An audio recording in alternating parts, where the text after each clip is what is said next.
अस्सलाम वालेकुम students, welcome to my YouTube channel.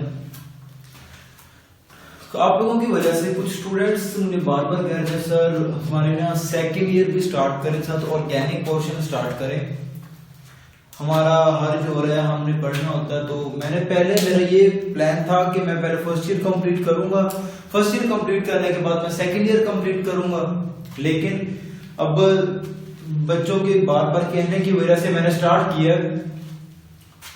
पहले 3 दिन हफ्ते के अंदर 3 दिन जो है मैं फर्स्ट ईयर के लेक्चर अपलोड करूंगा और हफ्ते में 3 दिन मैं सेकंड ईयर के लेक्चर अपलोड करूंगा। जैसा कि मैंने आपको पहले बताया था कि मैं एक दिन का गैप छोड़ के फर्स्ट ईयर का लेक्चर और एक दिन का गैप छोड़ के सेकंड ईयर का लेक्चर अपलोड करूंगा।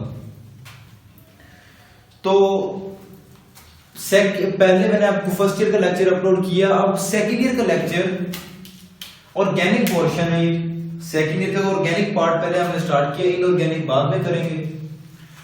ऑर्गेनिक पोर्शन, ऑर्गेनिक पढ़ने से पहले स्टार्ट बुक में सब कुछ लिखा हुआ है, बाकी आपको हेल्पिंग बुक से सब कुछ मिल जाएगा, लेकिन मैं समझता हूं बुक में थोड़ी सी तरतीब है ना, थोड़ी सिमेट्री है, वो थोड़ी चेंज होनी चाहिए थी।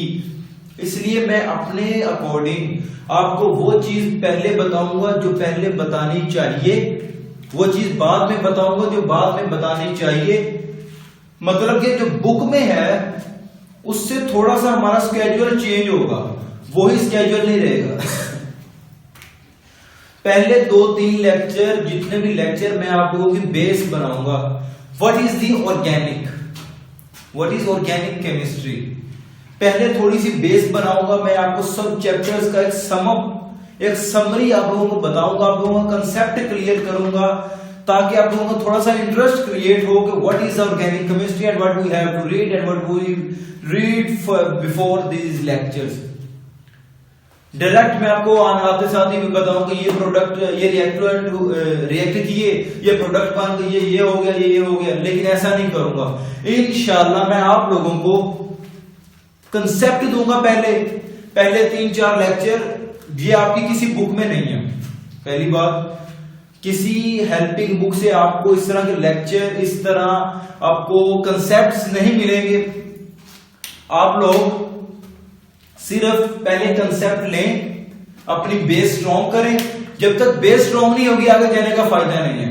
तो ये 3-4 लेक्चर जो मैं अपलोड करूंगा, ये लेक्चर आप लोगों के लिए बहुत इंपॉर्टेंट है, बहुत ही हेल्पफुल होंगे आप लोगों के ऑर्गेनिक केमिस्ट्री के लिए, ऑर्गेनिक पोर्शन के लिए। आप लोगों के लिए ये कंसेप्ट लेक्चर्स बहुत इंपॉर्टेंट है, किसी बुक में नहीं है, कोई आपके टॉपिक का हिस्सा नहीं है, आपको पेपर में इनमें से कोई क्वेश्चन नहीं आने वाला। लेकिन आप लोगों का कंसेप्ट जब तक ये बिल्ड नहीं होगा, ये लेक्चर्स जब तक मैं नहीं अपलोड करूंगा, आप लोगों का कंसेप्ट बिल्ड नहीं होगा। जब तक कंसेप्ट बिल्ड नहीं होगा तो आप लोग जो नंबर वाले टॉपिक्स हैं उनमें नंबर भी नहीं ले सकोगे। तो स्टार्ट करते हैं अपने कंसेप्ट्स के बारे में। सबसे पहले हम अपने ऑर्गेनिक के 6 चैप्टर पढ़ लेते हैं, लेकिन हमें डिफरेंस ही नहीं पता चलता कि अल्कीन क्या है, अल्काइन क्या है, अल्केन क्या है, हमारे पास दूसरा हैलोजन क्या है, हमारे पास कीटोन क्या है, एल्डिहाइड क्या है, हमें नहीं पता लगता। तो सबसे पहले हम तो एक कंसेप्ट लेंगे कि व्हाट इज अल्केन। अल्केन, हमारे पास अल्केन के अंदर मैक्सिमम नंबर ऑफ हाइड्रोजन होते हैं। अल्केन के अंदर मैक्सिमम नंबर ऑफ हाइड्रोजन होते हैं, मैक्सिमम हाइड्रोजन होते हैं अल्केन के अंदर। सिंगल बॉन्ड मौजूद होता है, no double bond. Single bond मौजूद हो तो हमारे पास अल्केन है, डबल बॉन्ड मौजूद हो। अच्छा ये देखें, एक कंपाउंड है, उस काफी 16 कार्बन है, फर्ज करें ये कार्बन है 1 2 3 4 5, ये सारे कार्बन हैं। इनमें से अगर एक के अंदर भी डबल बॉन्ड आ जाए तो उसे हम अल्कीन कहेंगे, उसे हम अल्कीन की कैटेगरी में रखेंगे। इनमें से अगर किसी के अंदर डबल बॉन्ड आ जाए तो उसे अल्कीन कहेंगे। और अल्केन होने के लिए शर्त है कि सारे जितने भी कार्बन हैं सब के अंदर सिंगल बॉन्ड हो। सिंगल बॉन्ड है सब के अंदर, तो ये हमारे पास अल्केन है। अगर इनमें से किसी एक के अंदर भी डबल बॉन्ड आ जाए तो वो अल्कीन है, अगर किसी एक में भी ट्रिपल बॉन्ड आ जाए तो वो अल्काइन है। ये कंसेप्ट क्लियर है कि एक कार्बन बॉन्ड, दो कार्बन के दरमियान पूरे कंपाउंड में कहीं भी आ जाए तो वो अल्कीन या अल्काइन हो सकता है। ये हमने पहले देखा, अल्केन के अंदर सिंगल बॉन्ड होता है, अल्कीन के अंदर डबल बॉन्ड है, अल्काइन के अंदर ट्रिपल बॉन्ड है। ये हमारे चैप्टर 8 के अंदर ये 3 यूज होंगे रिएक्टेंट्स, इनको हमने प्रिपेयर करना है, इनके रिएक्शन करेंगे हम। उसके बाद चैप्टर 9 के अंदर हम बेंजीन करेंगे। बेंजीन हमारे पास, बेंजीन जो है यहां पर लिख देता हूं, जो बेंजीन है, बेंजीन हमारे पास 6 कार्बन कंपाउंड है। Benzene is a 6 carbon compound with alternate single bond and double bond. जो बेंजीन है इसके अंदर 6 कार्बन मौजूद होते हैं, रिंग शेप होती है, रिंग होता है, 6 कार्बन होते हैं और हमारे पास अल्टरनेट डबल बॉन्ड मौजूद होता है। अल्टरनेट डबल बॉन्ड का मतलब है एक कार्बन छोड़ के दूसरे कार्बन में डबल बॉन्ड मौजूद है, एक कार्बन छोड़ के फिर दूसरे में डबल बॉन्ड मौजूद है, एक कार्बन छोड़ के दूसरे के अंदर डबल बॉन्ड मौजूद है। 3 डबल बॉन्ड है बेंजीन के अंदर, रिंग स्ट्रक्चर है, 6 कार्बन है।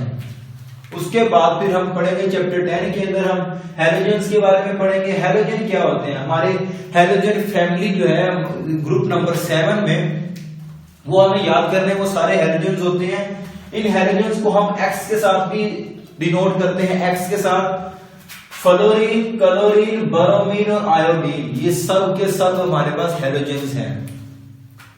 मैं आपको पहले बता रहा हूं कि ये चैप्टर, आप ये जो टॉपिक है ये आपका किसी चैप्टर नहीं है, कोई बुक नहीं है, सिर्फ कंसेप्ट है। आपका कंसेप्ट क्लियर करेंगे तब ही आप लोग आगे जा सकते हैं। वैसे करवाने को तो मैं करवा दूंगा, लेकिन कोई इश्यू नहीं है अगर आप इसको भी पढ़ लेंगे तो।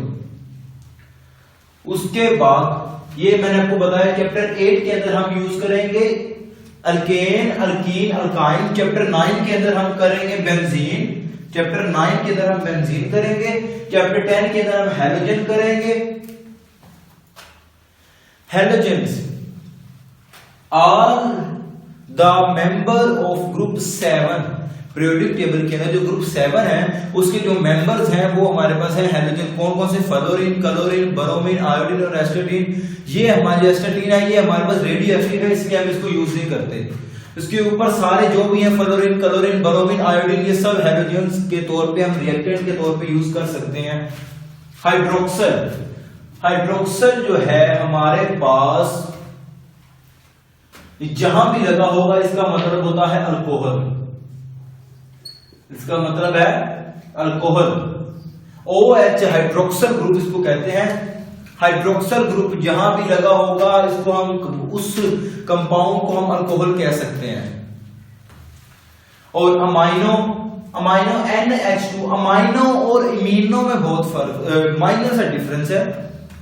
अमाइनो और इमीन, इमीन और अमाइन, ए से शुरू होता है अमाइन और आई से शुरू होता है इमीन, इमीनो ग्रुप। देखिए जो अमाइनो ग्रुप है इसके अंदर NH2 ये होगा, लेकिन जो इमीन ग्रुप है ये हमारे पास डबल बॉन्ड NH2, अमाइन के अंदर NH2 है, जबकि इमीन के अंदर S carbon double bond NH मौजूद है, कार्बन डबल बॉन्ड NH मौजूद है। और उसके बाद आता है हमारे पास ईथर लिंकेज। ईथर लिंकेज याद रखिएगा, 2 कार्बन हो, 2 कार्बन कंपाउंड, उनके दरमियान में अगर ऑक्सीजन आ जाए तो उसे हम ईथर कह देंगे। 2 कार्बन कंपाउंड के दरमियान अगर ऑक्सीजन मौजूद हो उसे हम ईथर कहेंगे। और अमाइन देखें NH2, इमीन देखें कार्बन, एक कार्बन है साथ उसके डबल बॉन्ड और NH2 है। याद करने का तरीका मैंने देखने, आई है और आई की तरह का ही हमारे पास डबल बॉन्ड वाला मौजूद होती है। लाइन तो अगर आप इस आई से याद कर लें कि इसका एक आई ज्यादा है, इसकी एक लाइन ज्यादा है, तो आपको गलती के चांसेस थोड़े कम है। ईथर है, आपकी दो कार्बन के दरमियान ऑक्सीजन मौजूद हो तो ईथर होगी। फॉर्माइल चैप्टर 12 के अंदर हम पढ़ेंगे फॉर्माइल के बारे में, और हाइड्रोक्सल का हम चैप्टर 11 में पढ़ेंगे, और फॉर्माइल जो है ईथर भी हम चैप्टर 11 में ही पढ़ेंगे। और जो हमारे फॉर्माइल और कार्बोनाइल है, फॉर्माइल एंड कार्बोनाइल, ये हम चैप्टर 12 में पढ़ेंगे इसके बारे में। फॉर्माइल जो है इसको हम कहते हैं फॉर्मेल्डिहाइड से निकला है फॉर्माइल। फॉर्मेल्डिहाइड एंड कीटोन में सिर्फ इतना डिफरेंस है कि फॉर्माइल के कार्बन की एक तरफ हाइड्रोजन होना चाहिए, कार्बन की एक तरफ R ग्रुप, अल्काइल ग्रुप इस तरह जो मर्जी लग सकता है इस साइड पे, जो मर्जी लगा दो, कोई इशू नहीं है। कम से कम एक हाइड्रोजन होना जरूरी है फॉर्मेल्डिहाइड होने के लिए या फॉर्माइल होने के लिए। लेकिन कार्बोनाइल बनने के लिए या कीटोन बनने के लिए, कार्बोनाइल मतलब कीटोन, कीटोन बनने के लिए हमारे पास ये जरूरी है कि दोनों तरफ R ग्रुप हो। R ग्रुप का मतलब है कार्बन कंपाउंड, R ग्रुप का मतलब है अल्काइल ग्रुप, अल्काइल ग्रुप मतलब कोई भी कार्बन कंपाउंड, मतलब उसके एक कार्बन भी हो सकता है, दो भी हो सकते हैं, तीन, वट एवर द नंबर, लेकिन कार्बन होना चाहिए। अगर तो ये जो कार्बन, ये हमारे पास C डबल बॉन्ड O है, इधर C डबल बॉन्ड O है, C डबल बॉन्ड O के साथ अगर एक साइड पे हाइड्रोजन अटैच हो, लाजमी कम से कम एक साइड पे हाइड्रोजन हो, दोनों साइडों पे भी हाइड्रोजन लगा हो, अगर यहां पे भी हाइड्रोजन लगा हो तो फॉर्मेल्डिहाइड ही है, उसे भी हम फॉर्माइल ग्रुप ही कहेंगे। लेकिन अगर carbon C double bond O की दोनों साइड पे हमारे पास कार्बन एटम अटैच हो, मतलब कार्बन हो या R ग्रुप हो, तो फिर उसको हम कभी भी फॉर्मेल्डिहाइड नहीं कहेंगे, उसको हम कहेंगे या तो कीटोन है या तो कार्बोनाइल है। और लास्ट वन जो हम डिस्कस करेंगे चैप्टर 13 में, वो है हमारे पास कार्बोक्साइल ग्रुप, कार्बोक्सिलिक एसिड से ड्राइव हुआ है, कार्बोक्सिलिक एसिड और फॉर्मेल्डिहाइड। इसमें एक डिफरेंस है, ये देखिएगा गौर से, C डबल बॉन्ड O एक साइड पे R ग्रुप है, एक साइड पे हाइड्रोजन है, लेकिन दरमियान में ऑक्सीजन है, दरमियान में हाइड्रोजन के साथ एक ऑक्सीजन है, उसे हम कार्बोक्सिलिक एसिड या कार्बोक्साइल ग्रुप।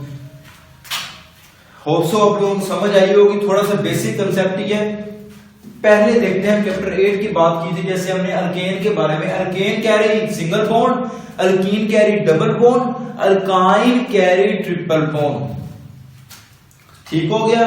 उसके बाद हमने देखा हैलोजन्स के बारे में, halogen all the halogen family, group number 7A, group number 7A के जो सारे मेंबर्स हैं, फ्लोरीन, क्लोरीन, ब्रोमीन, आयोडीन, ये सब हैलोजन्स में हैं। उसके बाद है हाइड्रोक्सल, हाइड्रोक्सल हमारे पास OH जिसके साथ आ जाएगा हाइड्रोक्सल, अमाइनो हमारे पास NH2 आ जाएगा, जिसके साथ वो अमाइनो, इमीनो जिसके साथ कार्बन डबल बॉन्ड NH लगा होगा, इमीनो, और ईथर, ईथर दो कार्बन कंपाउंड के दरमियान अगर ऑक्सीजन हो तो ईथर है, अगर हमारे पास दो कार्बन कंपाउंड के दरमियान हो तो ईथर है। और फॉर्मेल्डिहाइड के बारे में अगर हमने देखना हो तो C double bond O, C double bond O की एक तरफ हाइड्रोजन हो तो हमारे पास बन जाएगा क्या, फॉर्मेल्डिहाइड। लेकिन C डबल बॉन्ड O की एक तरफ अगर OH मौजूद हो तो हमारे पास बन जाएगा कार्बोक्सिलिक एसिड। और अगर C डबल बॉन्ड O की दोनों तरफ कोई कार्बन कंपाउंड लगा हो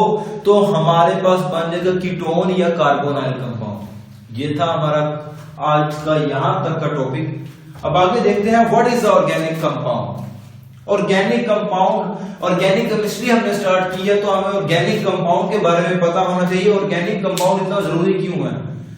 ऑर्गेनिक कंपाउंड वो कंपाउंड है जिसमें सिर्फ कार्बन, हाइड्रोजन या इन दोनों के डेरिवेटिव आए। कार्बन, हाइड्रोजन या इनके डेरिवेटिव है। कार्बन और हाइड्रोजन को हम मिक्स करके हाइड्रोकार्बन भी कह देते हैं। ऑर्गेनिक कंपाउंड हाइड्रोकार्बन, हाइड्रोकार्बन का मतलब है कार्बन या हाइड्रोजन उसके अंदर मौजूद हो, एंड देयर डेरिवेटिव्स, और उसके डेरिवेटिव मतलब अगर कोई रिएक्शन हुआ है वो कंपाउंड जिसका रिएक्शन हुआ है रिएक्ट करने के बाद वो जो बनेगा उसे हम डेरिवेटिव कहेंगे।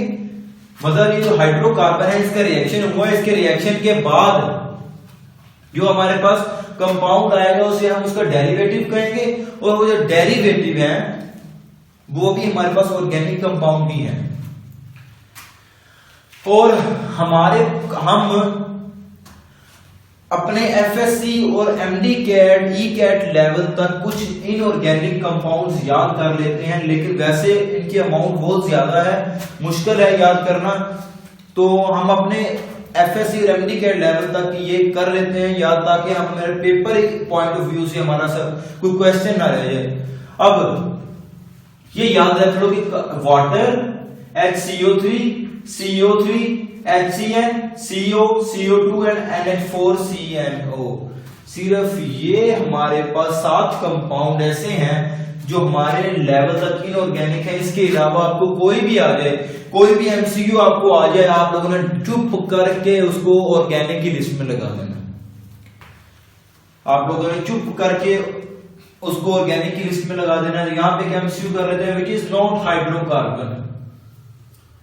हाइड्रोकार्बन की पहले मैंने आपको बताई थी कि सिर्फ कार्बन हाइड्रोजन होने चाहिए, विच इज नॉट हाइड्रोकार्बन यहाँ पे लिखा, ऑर्गेनिक कंपाउंड नहीं लिखा। ऑर्गेनिक कंपाउंड भी इनमें से कोई नहीं है। और ये पूछा है विच इज नॉट हाइड्रोकार्बन, तो हाइड्रोकार्बन हमारे पास, हाइड्रोकार्बन क्या बताया मैंने आपको, हाइड्रोकार्बन जिसमें सिर्फ कार्बन और हाइड्रोजन हो और कोई कंपाउंड ना हो उसको हम कहते हैं हाइड्रोकार्बन। अब यहां पे देखना है इसके अंदर कौन सिर्फ कार्बन और हाइड्रोजन हो, तीसरा कोई कंपाउंड ना हो, लेकिन यहाँ पे ऐसा नहीं है। इसमें हाइड्रोजन है, कार्बन है, हाइड्रोजन भी है, कार्बन भी है, लेकिन ये नाइट्रोजन है, ये ज्यादा है, इसलिए ये हाइड्रोकार्बन नहीं है। फिर दूसरा देखते हैं हम, इसमें भी हाइड्रोजन है, कार्बन है, लेकिन ये जो ऑक्सीजन है ये ज्यादा है, इसलिए ये भी ऑर्गेनिक कंपाउंड नहीं है। ये देखें हमारे पास हाइड्रोजन है, कार्बन है, लेकिन ये नाइट्रोजन और ऑक्सीजन दोनों हमारे पास ज्यादा है। हमारे पास सिर्फ हाइड्रोकार्बन वही हो सकता है जिसके अंदर कार्बन और हाइड्रोजन मौजूद हो। ऑर्गेनिक कंपाउंड हमारे याद किए कि organic compound H2O HCO3 CO3 HCN CO CO2 and NH3, सिर्फ ये कंपाउंड है जो इनऑर्गेनिक है हमारे लेवल तक, यही याद करने में बहुत है। और हमारे पास ये देखिए which is not hydrocarbon. Hydrocarbon मतलब जिसके अंदर कार्बन और हाइड्रोजन हो, कार्बन और हाइड्रोजन तो है, लेकिन एक इजाफी कंपाउंड मौजूद है, एक इजाफी एलिमेंट मौजूद है जिसको हम नाइट्रोजन कहते हैं, और नाइट्रोजन की वजह से ये हाइड्रोकार्बन नहीं है। इसमें ऑक्सीजन मौजूद है, इसमें हाइड्रोजन और ऑक्सीजन दोनों मौजूद है, इसलिए कोई all of them are not hydrocarbons. यहां तक तो ये क्लियर हो गया। ये यहां तक कंसेप्ट हमने लिया किसका, सिर्फ अपने फंक्शन ग्रुप का और हमारे पास organic compound and inorganic compound का हमने यहां तक कंसेप्ट लिया। उसके बाद अब हम एक और चीज देखते हैं, व्हाट क्लीवेज। क्लीवेज हम कहते हैं, cleavage mean the break down, cleavage टूटना किसी चीज का। अब वो टूटना दो तरीकों से हो सकता है, या तो वो हमारे होमोलाइटिक हो या हेटेरोलाइटिक हो। क्लीवेज का मतलब है ब्रेकेज। अब वो ब्रेक आपने अगर किसी चीज को ब्रेक करना है तो उसको हम कहेंगे हमने इस चीज की क्या कर ली, क्लीवेज कर ली है। और अगर आपने इसकी ब्रेकेज की है, उसका मेथड की, जिस मेथड से आपने की है उस मेथड के हिसाब से वो जो कंपाउंड है या उस ब्रेकेज को हम दो टाइप्स में डिवाइड करते हैं। कौन सी, होमोलिटिक एंड हेटेरोलिटिक ब्रेकेज या हेटेरोलिटिक क्लीवेज। होमोलिटिक क्या है, होमोलिटिक का नाम से ही जाहिर हो रहा है कि होमोलिटिक का मतलब है to divide into two same parts.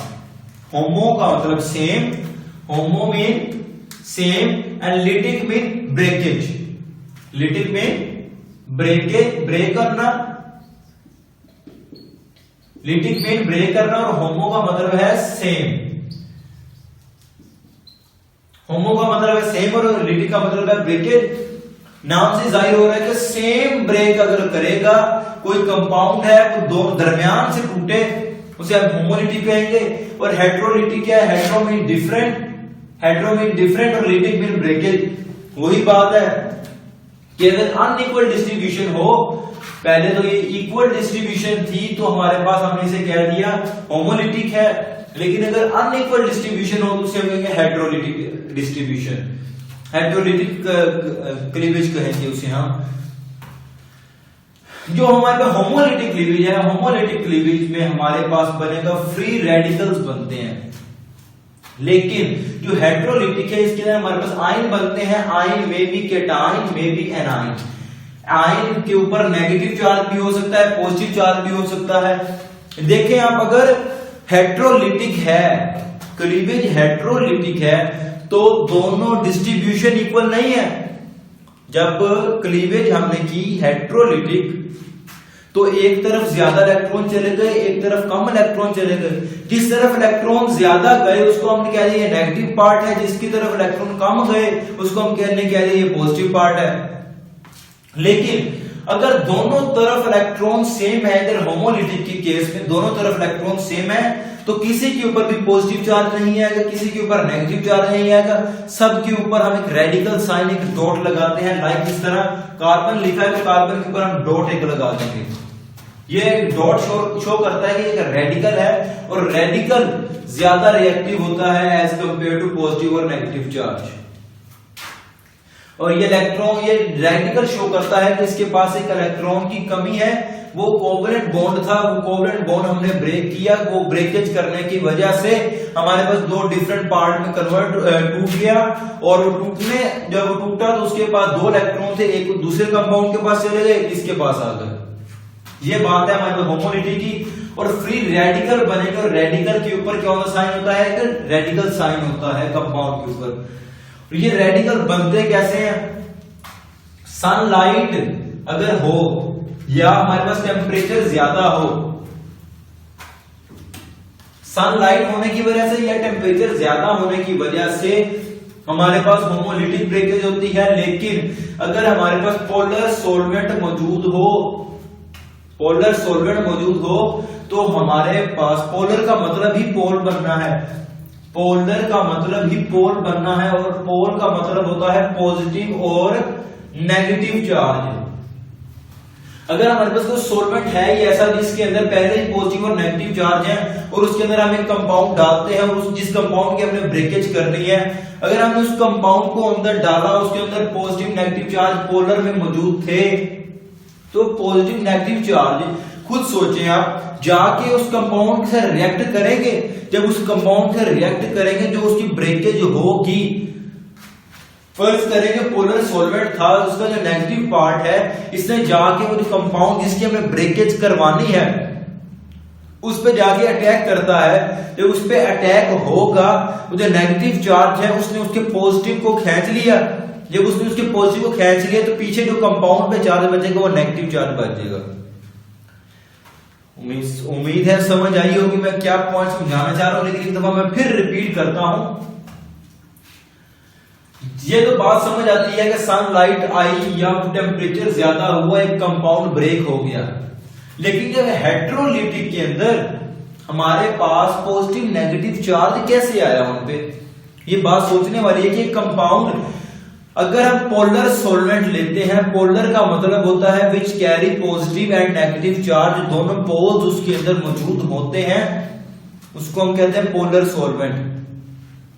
जब पोलर सॉल्वेंट ने जाके अटैक करना है वो उस कंपाउंड पे जिसकी हमने ब्रेकेज करवानी है, उस पोलर कंपाउंड में से अगर फर्ज करें नेगेटिव पार्ट जाके अटैक करता है उस कंपाउंड पे, जब उसने उस पे जाके अटैक किया तो उस जो नेगेटिव पार्ट गया था उसने कंपाउंड जिसकी हमने ब्रेकेज करवानी है उसका पॉजिटिव हिस्सा खींच लेगा अपनी तरफ और पीछे नेगेटिव चार्ज बच जाएगा और वो जो पोलर सॉल्वेंट था वो न्यूट्रल में कन्वर्ट हो जाएगा। मतलब जो ब्रेकेज हुई हमारी पोलर सॉल्वेंट के अंदर, इसके बाद जो हमारे पास कंपाउंड बनेगा उसके ऊपर या तो पॉजिटिव चार्ज होगा या उसके ऊपर नेगेटिव चार्ज होगा। और यू गॉट माय पॉइंट। उसके बाद अगला पॉइंट देखते हैं हम कि unpaired electron produce. Unpaired electron, ये देखिए अभी यहां पे मैंने आपको बताया कि जो डॉट से हमने शो किया है, डॉट का मतलब है कि इसके पास दो इलेक्ट्रॉन थे, एक दूसरा कंपाउंड ले गया, ये कंपाउंड ले गया, मतलब अनपेयर कंपाउंड बनेंगे, अनपेयर इलेक्ट्रॉन होंगे, तो ये प्रोड्यूस होंगे हमारे पास होमोलिटिक ब्रेकेज में, जबकि हेटेरोलिटिक के अंदर पेयर्ड इलेक्ट्रॉन प्रोड्यूस होंगे, पेयर्ड इलेक्ट्रॉन प्रोड्यूस होंगे हमारे पास हेटेरोलिटिक में। और इसकी एग्जांपल देखते हैं, अगर क्लोरीन को हमने हीट दी, क्लोरीन को हमने हीट दी तो वो अपने कंपाउंड में रेडिकल्स में कन्वर्ट हो गया, radical carry dot sign which shows they have unpair electron and these are the more reactive than the positive और नेगेटिव चार्ज। दूसरा देखते हैं हम HCl में हमारा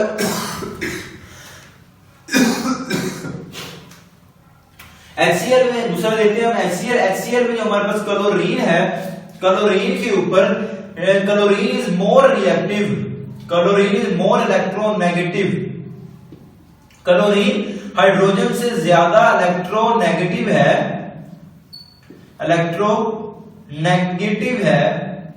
इस वजह से हमारा जो इलेक्ट्रॉन ये खींच लेगी, इलेक्ट्रोनेगेटिव का मतलब होता है इलेक्ट्रॉन खींचना, और क्लोरीन हमारे पास ज्यादा इलेक्ट्रोनेगेटिव है, ये इलेक्ट्रॉन को खींच लेगी अपनी तरफ, और खींचने के बाद हमारे पास जो इस हाइड्रोजन है, हाइड्रोजन के ऊपर पॉजिटिव चार्ज आ जाएगा और क्लोरीन के ऊपर नेगेटिव चार्ज आ जाएगा। ठीक है स्टूडेंट्स, अल्लाह हाफिज, मिलते हैं नेक्स्ट वीडियो में। आज की टॉपिक में मैंने सिर्फ आपको कंसेप्ट बताए, अपने फंक्शनल ग्रुप के बारे में, ऑर्गेनिक कंपाउंड के बारे में, क्लीवेज के बारे में। नेक्स्ट वीडियो में मैं आपको नए कंसेप्ट बताऊंगा। नेक्स्ट वीडियो में मैं आपको बताऊंगा what is the primary carbon, what is the secondary carbon, what is tertiary carbon, और इनके कंपाउंड्स में आपको बताऊंगा, ये चीजें किस किस पे अप्लाई होती हैं वो बताऊंगा। तब तक के लिए अल्लाह हाफिज, दुआ में याद रखिएगा।